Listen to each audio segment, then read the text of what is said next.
What is a dead language, and does it even make sense to try and learn one?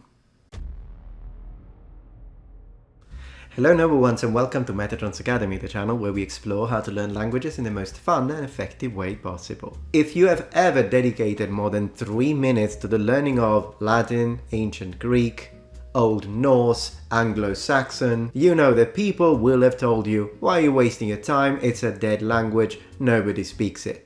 And people usually use that line particularly when you talk about the pronunciation of said languages. What's the point in learning a pronunciation of a dead language? It's dead, no one can speak it, so learning the pronunciation is stupid. Or so they say. Here's the thing, I think the first thing I'd like to do, since there are a few questions I'd like to address that have to do with dead language, but the first one is, what is a dead language? So let's give it a correct and professional definition. Already when we Google it, dictionary, so from definition from Oxford Languages, tells us, noun, dead language, a language which is no longer in everyday spoken use, such as Latin. Now, even though this is in fact a definition, it's not really a good one, is it?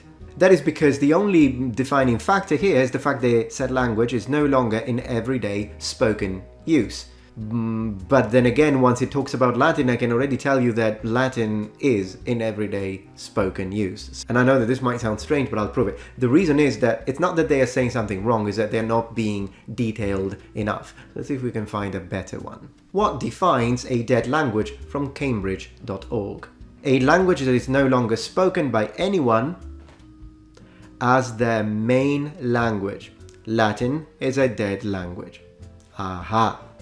So as you can see, the further we go, the deeper we enter the rabbit hole, the more information starts to make sense.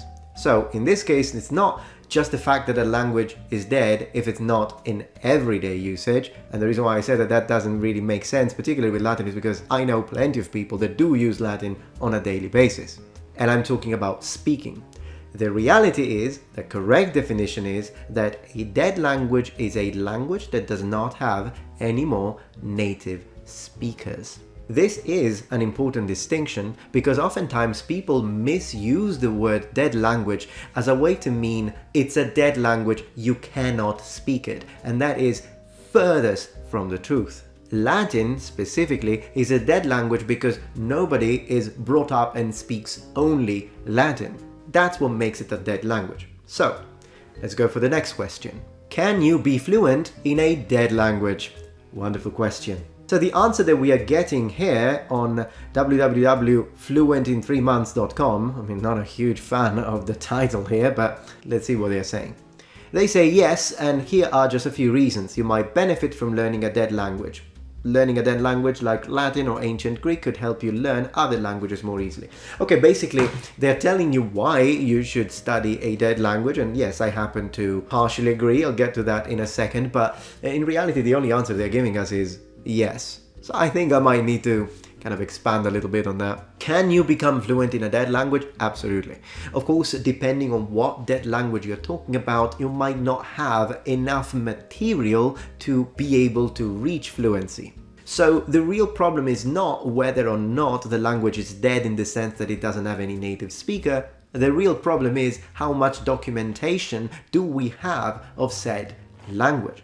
Now, when it comes to Latin, which is the one language that I think I should be able to say more about, then yes, absolutely. We have a lot of vocabulary, documents, information, lists, grammar. Anyone who's ever spent at least 2 minutes within the learning of Latin knows that you can absolutely translate almost every sentence that you can think of into Latin. So if you can use it for translation, you can use it for speaking. Now, is it easy to reach fluency in a dead language? Absolutely not. In fact, I think it's quite complicated, but there are people who made it. For instance, Polemathy or Scorpio Martianus. Listen. Certe, quid invenisti ipse, magister? Sed quade re agit? Quid putaste deacre?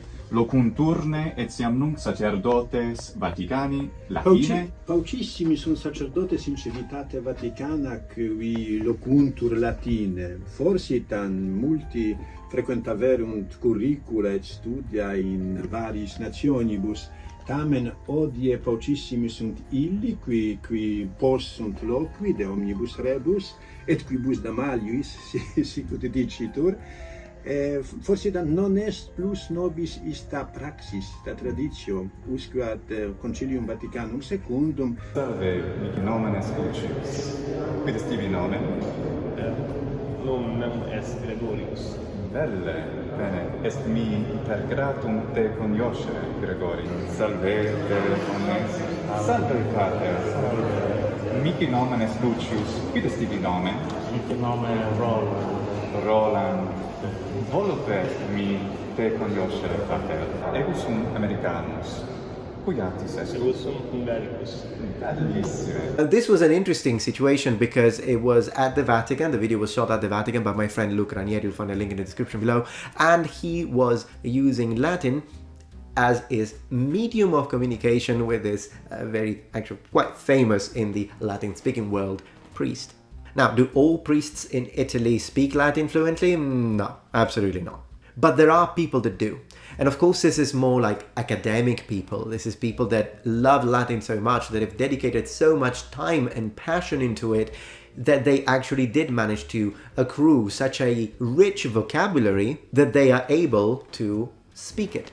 And in my life, as someone who was brought up in Italy, I have run into people, including, for example, my uncle, who could speak Latin and used it. And here is a little passage of one of the sections where I myself speak Latin. Even though I don't consider myself fluent in the language, I can speak it fluently if I have a chance to kind of practice it and rehearse it a little bit. Check this out. Crassitudo laminarum ferrearum prorsus variabilis est in ipsa lorica, a septem decimis partibus millimetrorum ad 3 millimetra, spississimis vero laminis sumerorum quae pars nimirum fortissimast. Lorica e laminae sunt innexae fiibulis ori calci, ansis aeneis lorisque scorteis. Mea versio quam hic videtis cupro puro utitur ad innexus laminarum corporis, atque ori calco ad humerus et laminas pectoris. And of course, link to the full video in the description for a full-on 5 minutes section without any jump cut of fluently spoken Latin. Going back to what they were saying in this website, when they were saying learning a dead language like Latin or ancient Greek could help you learn other languages more easily. This is, I don't want to say it's a myth. Sure, I mean, if you know Latin well, I guess it could help you to pick up Spanish, but so could Italian. So in reality, it's not that I disagree with this, absolutely. I mean, if you know Latin because, I don't know, it's something that you enjoy doing or something you needed to do for your work or line or academic field, then absolutely, if you already know it, you're already learning it, then yeah, you can use that knowledge that you have to understand or even remember other words better, particularly within, of course, the Romance language, but also English up to a certain extent, because, you know, a lot of words will sound like the ones you have already gained, but I wouldn't do it just for that reason. If you are learning Latin so that it will be easier for you to learn other Romance languages, then you could do the same with one of said Romance languages, which would be a much easier goal to attain. Fluency, for example, in Italian, and then you start picking up French. So even though I'm not disagreeing, yeah, absolutely, if you know Latin, it will help you, but it's not really the reason why you would start studying Latin. I think the one reason why you would want to start learning Latin is because you want to enrich yourself culturally and also have a deeper understanding of the modern languages that we speak today, including English, which, even though it's a Germanic language, 40% of its vocabulary is Latin-rooted. And the connections that you can start making in your mind absolutely help you expand your understanding of your own language. And that is a beautiful thing to do, and I think makes it absolutely worth it to dive into the language of the ancients. Here's another quite funny question. What are the most dead languages? This is actually kind of funny because I'm trying to understand what the heck they mean by most dead. Are you talking about like a language that is being dead for the longest period of time? Or are you talking about a language that is so dead we don't even know it exists? I'm not sure what the criteria are, but let's have a look at the answer, which comes from rocketlanguages.com, and they say some of the most well-known dead languages include Latin, Sanskrit, Old English, Aramaic, Ancient Greek, Old Norse, Coptic, Iberian, Etruscan, and Proto-Indo-European. Okay, so yes, when they say what is the most dead language, I suppose they're interpreting it as what are the languages that are most famous among dead languages or something like that. It was kind of an interesting question, but yeah, absolutely. I mean, these are some of the most, I would say, studied as well dead languages that we have, and we have quite a bit of information from these. And by the way, if you want me to cover any of these, or perhaps have like an expert or someone come here as a guest who is an expert in any of these to start having a discussion about any of these, let me know in the comments. Here's another question: what is a dead language that's still taught today? Well, there are quite a few. Of course, here they say Latin, and they say Latin is commonly used as a prime example of both a dead and extinct language, yet it is still taught in many high school classrooms across these United States. Yes, absolutely. Even in Italy, we do learn Latin at school, although I have to say that when you choose your secondary school or high school in Italy, then you sort of choose the type of high school. We don't have like a generic high school. And if you go into like arts, I don't think you do much Latin, if any. If you go into languages, of course you do, but I think the most Latin is taught in the so-called literary or classical high school, where they do mostly literature. And in those type of schools, they also study ancient Greek in Italy.